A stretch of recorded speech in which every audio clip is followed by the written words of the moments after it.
In 1952, Colonel Gamal Abdel Nasser became leader of Egypt and had revolutionary ideas about the role of Arab states in the world. So, what were Nasser's aims for Egypt? First of all, to force the British to leave the bases that they still held in Egypt around the Suez Canal. Then, to unite the Arab nations in one single movement with Egypt at its head. And thirdly, to end the influence of the West in the Middle East and establish the Arab world as a non-aligned group.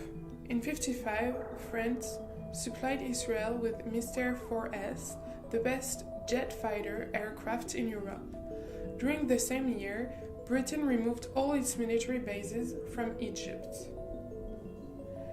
In February 1955, there was a serious Israeli incursion into the Gaza Strip in order to attack Fedayeen bases. 36 Egyptian soldiers were killed. In response, Nasser began to encourage Palestinian guerrillas to raid Israeli-held territory, but soon realized that the only way that Egypt could defend itself against Israel was by obtaining modern weapons. He appealed to the US for military aid, but was refused because of the influence of the powerful Jewish lobby in Washington. Nasser then refused to join the Western organized Baghdad Pact, which had been set up in February 1955, and instead agreed to buy arms from Czechoslovakia in September 1955. Egypt bought 80 MiG-50 jet fighters, 45 Yushin bombers, and 115 T-34 tanks. The USSR sent about 1,000 technicians and advisors to train Egyptian soldiers. Circumstances changed in 1956 when Nasser was refused money for the Aswan Dam project. The USA, Britain, and the World Bank had agreed to finance the dam, but withdrew the offer of money when it became known that Nasser had bought weapons from the communists. Nasser's immediate reaction was to nationalize the British and French-owned Suez Canal, indicating that in the future it would be run by Egyptians for Egypt's benefit, and then announced that he would use the funds gained from the Suez Canal to build the Aswan Dam. In September 1956, an international conference was held in London to discuss the Suez Canal, and Britain, France, along with the US, announced plans for an international organization to run the canal. This was rejected by Egypt and the USSR.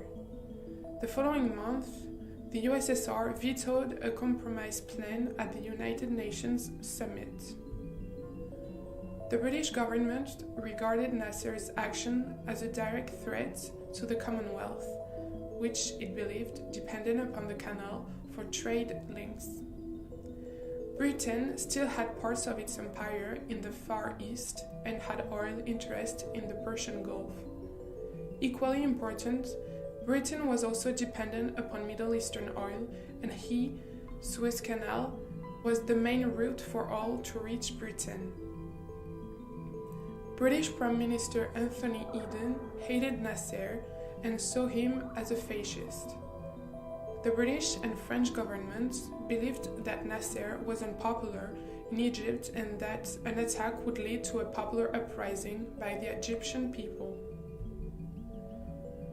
So let's dig into a timeline of events. October 29, 1956. The Israeli army attacked Egypt through Sinai without warning. A three-pronged armored attack swept across the desert, and paratroopers were dropped ahead of the tanks to secure the passes in the Sinai mountains. In October 30th, the British and French governments demanded that Egypt and Israel withdrew their forces 16 kilometers on each side of the Suez Canal, or they would intervene within 12 hours. Nasser refused. November 1st, British and French planes began to bomb the Egyptian Air Force, destroying most of Nasser's planes on the ground. November 2nd, the United Nations called for an immediate ceasefire. November 5th, the Israelis captured Sharm el-Sheikh and secured the Sinai. Fighting between Egypt and Israel had virtually ceased when the British and French dropped paratroops at Port Said. Britain and France claimed that they were intervening to restore order to the region. November 6, 200 British and French warships bombarded Port Said and then landed a further 22,000 troops, many by helicopter. Port Said was taken, and then the invaders took control of the canal, but not before Nasser had ordered it to be blocked by sunken ships. November 7th, Britain and France announced a ceasefire and the withdrawal of their troops from Egypt. This took place over a 6-week period. The Israelis withdrew 6 months later from the Sinai, Gaza Strip and Sharm el-Sheikh, and a UN peacekeeping force was put in place. So the results of the Suez Crisis. It was a massive blow to British and French prestige and influence, and a massive boost to Arab nationalism, and Nasser in particular. He developed plans to unite the Arab world under his leadership. France and Britain, both permanent members of the Security Council, had ignored the UN Charter. Every British and French asset in Egypt was seized and property was attacked and destroyed throughout the Arab world. US relations with Britain and France suffered and both countries were isolated internationally. Both domestic governments fell within 12 months. Israel was granted the use of the Gulf of Aqaba, and a UN peacekeeping force took station in the Sinai in March 1957. The port of Eilat, which had been blockaded by the Egyptian force before the war, was now reopened. Israeli military superiority had been confirmed, and many Soviet-built tanks had been captured. The Suez Canal remained closed to Israel. The Fedayeen bases in the Sinai were destroyed. The Arab League pledged its support for Nasser, and Arab hostility to Israel increased still further. The pro-Western regime in Iraq was overthrown in 1958. Syria and Libya began to look to the Soviet Union for military aid. In 1958, Syria and Egypt formed the United Arab Republic. This lasted for 3 years until a coup in Syria in 1961. Nasser hoped that this would be the basis of the Pan-Arab movement that he envisaged. In 1964, Nasser supported the setting up of the Palestine Liberation Organization. The Suez Crisis also led to superpower involvement in the Middle East on a large scale. The Middle East was now a key part of the Cold War, and the two superpowers sought to gain as much influence and power as possible. In 1957, the Eisenhower Doctrine was announced. This offered US aid to any country in the Middle East threatened by communism. By March 1957, all Israeli forces were back behind their original borders. The Egyptians did not accept that there was a permanent peace, and Nasser, despite the diplomatic success at Suez, was determined to seek revenge for the military defeat. In 1967, war erupted again. So in 1967, the Six-Day War erupted. The following years of attacks by the Palestinian Fedayeen, the Palestine Liberation Organization was established in 1964. Its goal was the liberation of Palestine through armed struggle. The original PLO's charter stated the desire for a Palestinian state established within the entirety of the borders of the British Mandate prior to the 1948 war, and said it is a national duty to purge the Zionist presence from Palestine. It also called for a right of return and self-determination for Palestinians. In 1967, after years of Egyptian-aided Palestinian Fedayeen attacks stemming from the Gaza Strip, the Egyptian expulsion of UNIF Egypt's amassing of an increased number of troops in the Sinai Peninsula and several other threatening gestures from other neighboring Arab nations, Israel launched a preemptive strike against Egypt. The strike and the operations that followed became known as the Six-Day War. At the end of the Six-Day War, Israel had captured, among other territories, the Gaza Strip from Egypt and the West Bank from Jordan, including East Jerusalem.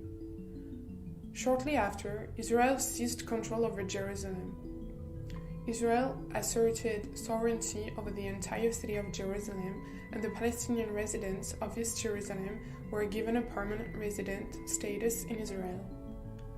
So why did Israel win so easily? First of all, Israel had the best equipped troops in the Middle East.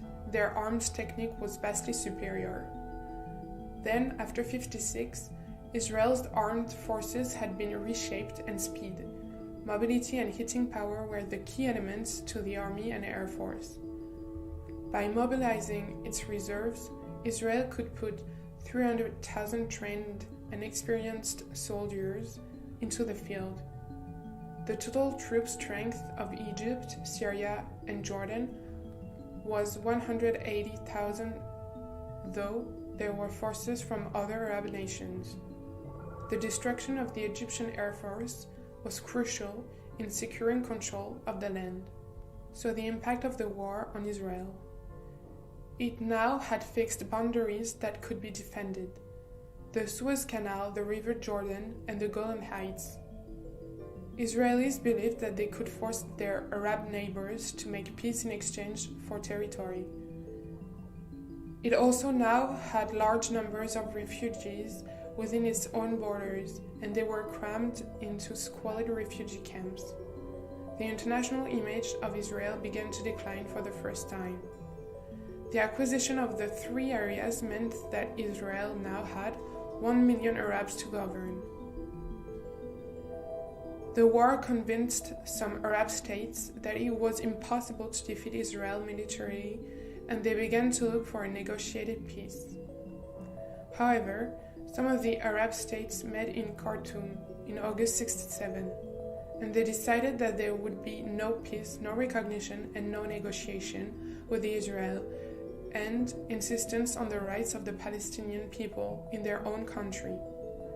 The three main oil-producing states of Saudi Arabia, Kuwait, and Libya agreed to give Egypt and Jordan $135 million annually. The war made the Palestinian problem more acute. 700,000 refugees left the West Bank and the Gaza Strip.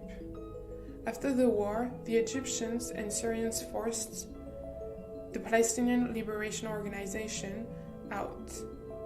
They left to set up bases in Jordan. This change of policy became even more significant when Nasser died in 1970. In Jordan, it led to civil war as the guerrillas tried to take control of the country. Some Arab states became convinced that the only way of defeating Israel was by international terrorism, which became far more common after 1967. In 1973, the Syrian and Egyptian armies launched the Yom Kippur War, a well-planned surprise attack against Israel. The Egyptians and Syrians advanced during the first 24-48 hours, after which momentum began to swing in Israel's favor. Eventually, a disengagement of forces agreement was signed between the parties, and a ceasefire took effect that ended the war. The main effect of the war was to convince both sides that peace talks were necessary. Although the Arab forces had not been successful, they had fought well and shown that Israel was not invincible. The Yom Kippur War paved the way for the Camp David Accords in 1978, which set up a precedent for future peace negotiations. The Israelis had been shaken for the first time, and their losses had been proportionally greater than their opponents. The losses convinced many Israeli politicians that there would have to be peace negotiations in the future. Israel could not sustain such losses every few years, in terms of manpower, war material, and finance. So here is a key events timeline between 74 and 91.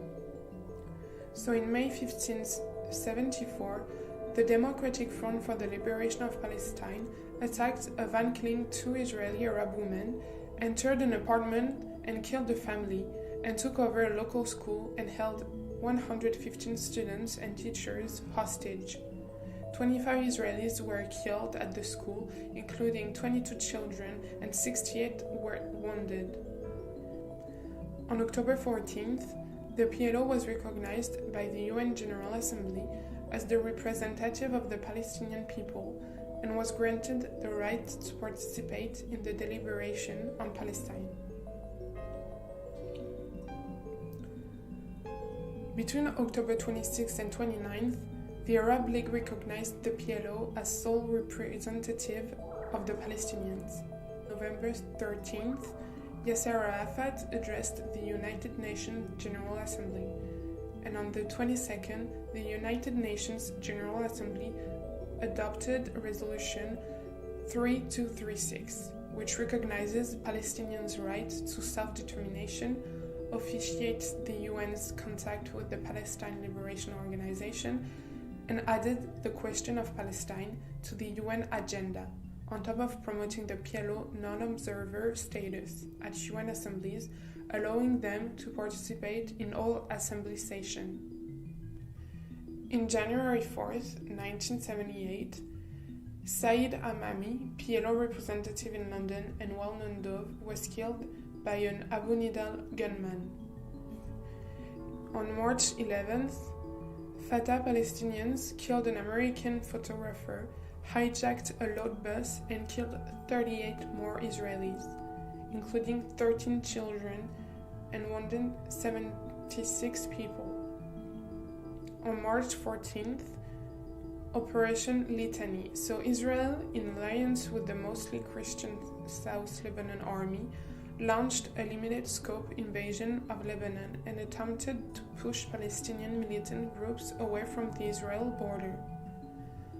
The 7-day offensive resulted in 100,000 to 200,000 refugees created and between 300 and 1,200 Lebanese and Palestinian militants and civilians killed. On May 15th, Israel, allied with Lebanese Christians, launched Operation Peace for Galilee, an invasion of southern Lebanon against PLO, Syrian, and Muslim Lebanese forces, claiming its purpose was to remove PLO forces camped there after several PLO ceasefire violations. The most notable of these was the Abu Nidal organization attempt to assassinate Shlomo Argov, Israel's ambassador to the United Kingdom. As a result, the PLO leadership relocated to Tunis. In September, Lebanese phalangists massacred between 762 and 3,500 civilians, mostly Palestinians and Lebanese Shiites, in Sabra and the Shitalak refugee camp. While no Israeli soldiers were present in the fighting, Israeli Defense Minister Ariel Sharon was found to be indirectly responsible by the negligence of the massacre by the Kahan Commission and was asked to resign his position. The Commission's conclusions were controversial and remained a subject of debate. On October 9th, the Great Synagogue of Rome attack, which was carried out by armed Palestinian militants at the entrance to the Great Synagogue of Rome, took place on October 9th, 82, at 11:55 a.m. A 2-year-old toddler, Stefano Gashtashe, was killed in the attack, whilst 37 civilians were injured. Between 87 and 91, the First Intifada, The first Intifada was a Palestinian uprising against the Israeli occupation of the West Bank and Gaza. The uprising lasted from December 87 until the Madrid Conference in 91, though some date its conclusion to 93 with the signing of the Oslo Accords. After Israel's capture of the West Bank, Jerusalem, Sinai Peninsula and Gaza Strip from Jordan and Egypt in the Six-Day War of 67, tensions rose among Palestinians in the Israeli-occupied territories. Israel opened its labor market to Palestinians in the newly occupied territories. Palestinians were recruited mainly to do unskilled or semi-skilled labor jobs Israelis did not want. During the 80s, a number of mainstream Israeli politicians referred to policies of transferring the Palestinian population out of the territories, leading to Palestinian fears that Israel planned to evict them. An Israeli Defense Forces truck collided with a civilian car, killing 4 Palestinians. In the wake of the incident, a protest movement arose, involving a twofold strategy of resistance and civil disobedience, consisting of general strikes, boycotts of Israeli civil administration's institutions in the Gaza Strip and the West Bank, an economic boycott consisting of refusal to work in Israeli settlements on Israeli products, and a refusal to pay taxes, to drive Palestinian cars with Israeli licenses, graffiti, barricading. So the results of Intifada was recognized as an occasion where the Palestinians acted cohesively and independently of their leadership or assistance of neighboring Arab states. The Intifada broke the image of Jerusalem as a united Israeli city. There was unprecedented international coverage, and the Israeli response was criticized in media outlets and international fora. The success of the Intifada gave Arafat and his followers the confidence they needed to moderate their political program. At the meeting of the Palestine National Council in Algiers in mid-November 88, Arafat won a majority for the historic decisions to recognize Israel's legitimacy, to accept all the relevant UN resolutions going back to November 29, 47, and to adopt the principle of a two-state solution. On November 15, 1988, a year after the outbreak of the First Intifada, the PLO declared the establishment of the Palestinian state from Algiers. They proclaimed State of Palestine is not and has never actually been an independent state, as it has never had sovereignty over any territory in history. The declaration is generally interpreted to have recognized Israel within its pre-1967 boundaries and its right to exist. Following this declaration, the US and many other countries recognized the PLO. Then onto the Gulf War and the Madrid Peace Conference.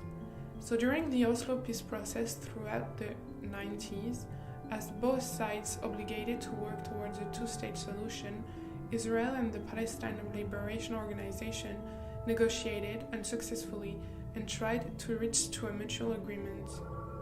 One of the main features of the Oslo peace process was the establishment of the Autonomous Governmental Authority, the Palestinian Authority and its associated governing institutions to administer Palestinian communities in the Gaza Strip and the West Bank. This process gave it governmental and economic authority over many Palestinian communities. It also gave the Palestinian Authority many of the components of a modern government and society, including a Palestinian police force, legislature, and other institutions. In return for these concessions, the Palestinian Authority was asked to promote tolerance for Israel within Palestinian society and acceptance of Israel's right to exist. Many in the US also used Arafat's position as a reason to disregard his claims to being a partner for peace. After the end of hostilities, many Arab states that backed the coalition cut off funds to the PLO, which brought the PLO to the brink of crisis. In the aftermath of the 91 Gulf War, the coalition's victory in the Gulf War opened a new opportunity to advance the peace process. The US launched a diplomatic initiative in cooperation with Russia, which resulted in the October 91 Madrid Peace Conference. The conference was hosted by the governments of Spain and co-sponsored by the USA and the USSR. The Madrid Peace Conference was an early attempt by the international community to start a peace process through negotiations involving Israel and the Palestinians, as well as Arab countries, including Syria, Lebanon, and Jordan. The Palestinian team, due to Israeli objections, was initially formally a part of a joint Palestinian-Jordanian delegation and consisted of Palestinians from the West Bank and Gaza, without open PLO association. During the Oslo peace process throughout the 90s, as both sides obligated to work towards a two-state solution, Israel and the Palestine Liberation Organization negotiated unsuccessfully and tried to reach to a mutual agreement.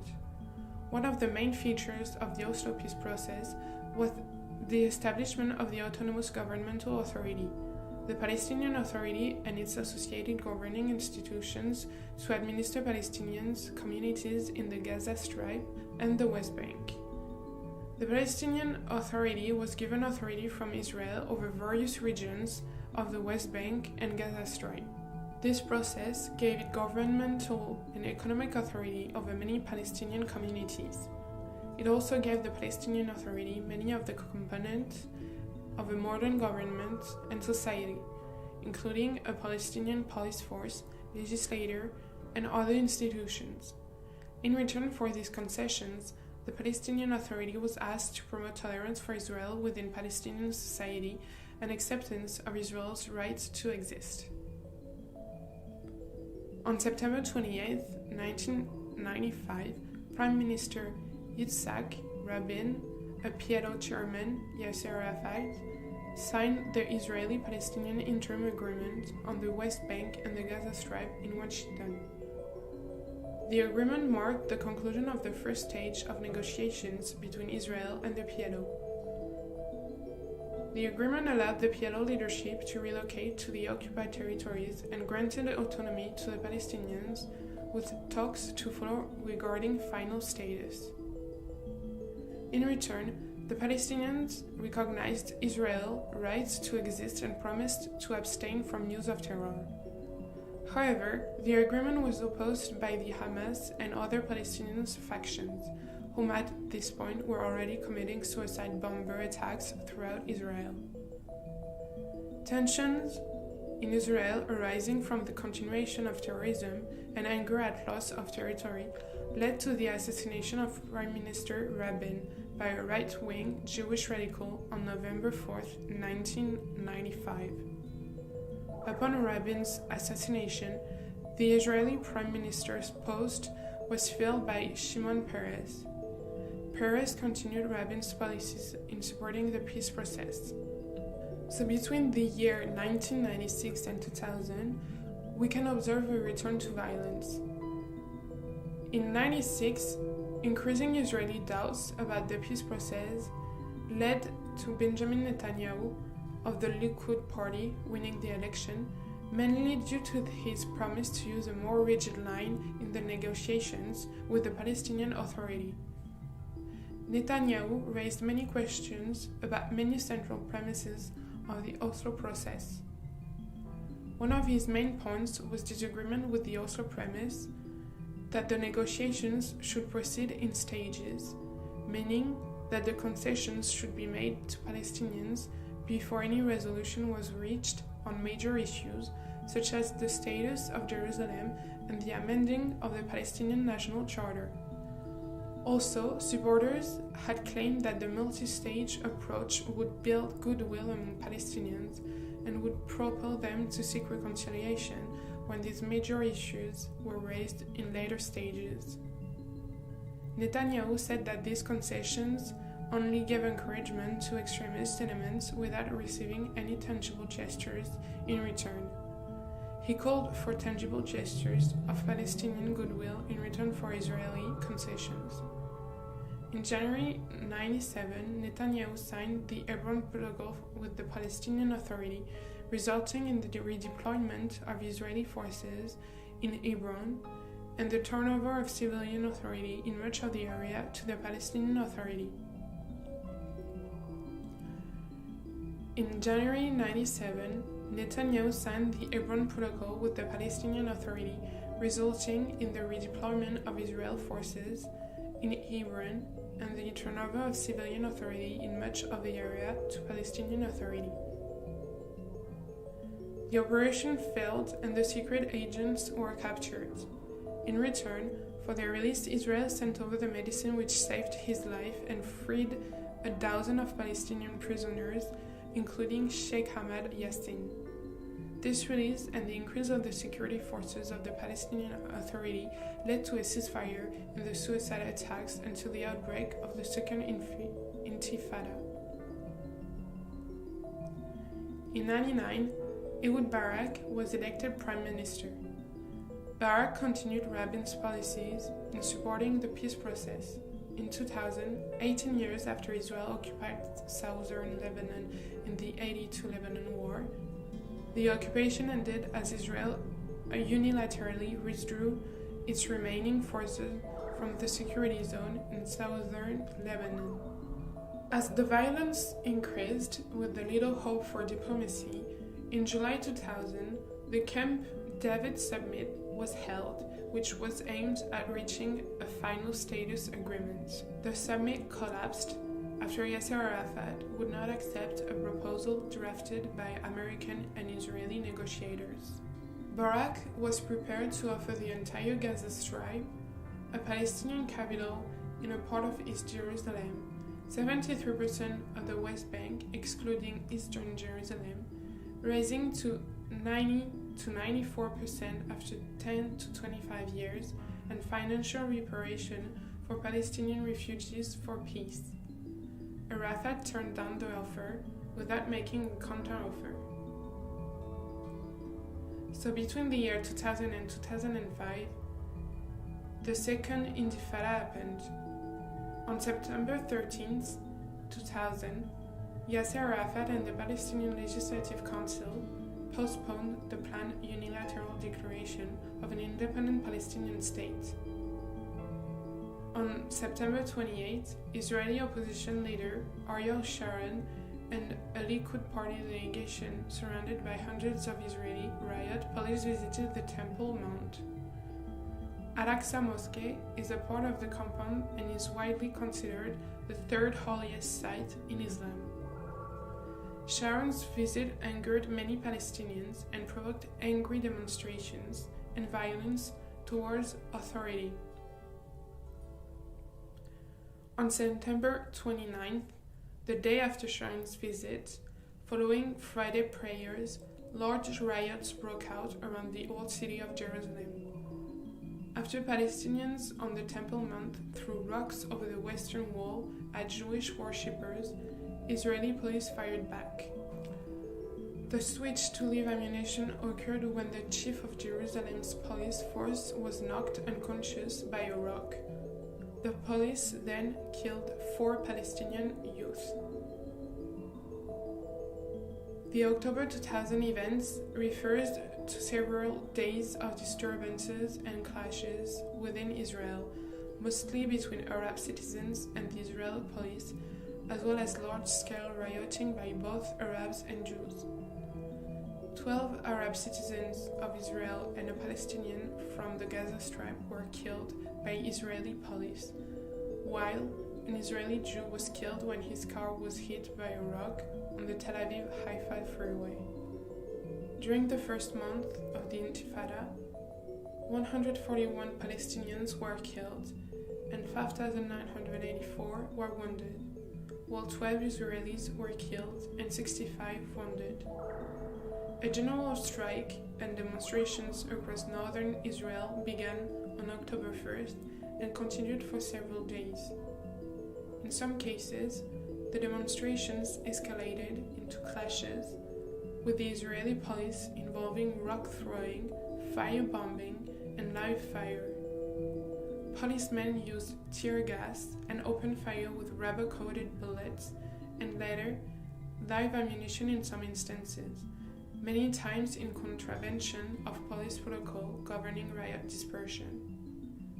This use of live ammunition was directly linked with many of the deaths by the Or Commission. After the collapse of Barak's government, Ariel Sharon was elected Prime Minister on February 6, 2001. Sharon invited the Israeli Labour Party into the coalition to shore up support for the disengagement plan. Due to the deterioration of the political situation, he refused to continue negotiations with the Palestinian Authority at the Taba Summit and under any aspect of the Oslo Accords. At the Beirut Summit in 2002, the Arab League proposed an alternative political plan aimed at ending the Israeli-Palestinian conflict. Later, the proposal was formulated as a political plan widely accepted by all Arab states as well as the Arab League. As part of this plan, all Arab states would normalize their relations with Israel and bring to an end to the Arab-Israeli conflict in exchange for a full Israeli withdrawal from the Golan Heights, the Gaza Strip, and West Bank, including East Jerusalem. In addition, the plan required Israel to allow the establishment of an independent Palestinian state and what the plan described as a just solution for the Palestinian refugees in accordance with UN General Assembly Resolution 194. Israel rejected the wording of the initiative, but official spokesperson expressed gladness about an Arab initiative for peace and Israel's normalization in the region. By the end of 2003, Sharon had embarked on a course of unilateral withdrawal from the Gaza Strip while maintaining control of its coastline and airspace. Sharon's plan was welcomed by both the Palestinian Authority and Israel's left wing as a step towards a final peace settlement. However, it was greeted with opposition from within his own Likud party and from other right-wing Israelis. Between 2006 and 2012, Hamas and the Gaza Strip. In 2006, Hamas won parliamentary elections in the West Bank and Gaza and was democratically elected as the government of the Palestinian Authority. This caused a 6-year civil war between the two Palestinian parties, Fatah and Hamas.